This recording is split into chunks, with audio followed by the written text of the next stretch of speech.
It is one of the most famous window boxes on the planet. 7 million viewers logged on to watch the Click's live camera feed of a family of owls. 6 years ago, Mr. and Mrs. Tiger, named by then 6-year-old Alessandra Click, decided to nest in their window. I set up a camera that enabled her to watch it from a computer elsewhere in the house.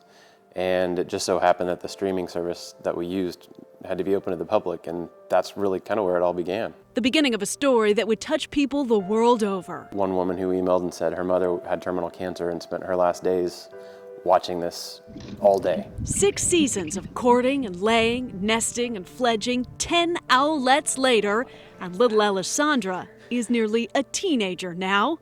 She was looking forward to next year's hatching. She'd already started hearing Mrs. Tiger hoot at night. Getting to watch another season of these really beautiful, amazing owls just grow up. Their story enchanted people around the world. A pellet gun, fired by a careless shooter, brought all of that to a screeching halt.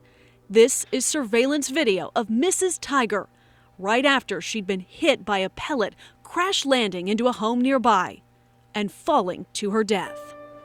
I just loved them so much, you know? They were kind of like a part of our family. And when my parents told me, it was like a pet dying, you know?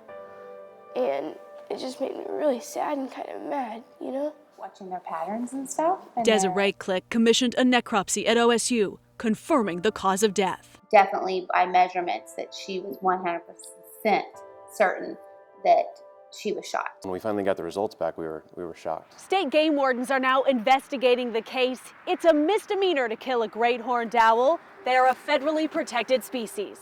This is a celebrity bird, and so of course we have to treat it a little more special than if it would have been out in the woods and no one really cared about that bird. But it seemed like this one had millions of followers all across the world. It was a lifelong dream of Alessandra's to hold the owl she'd grown to admire and to love. Unfortunately, her chance came after Mrs. Tiger's death, a moment to say goodbye to the lifeless bird that brought life to so many. Allie Meyer, News Channel 4.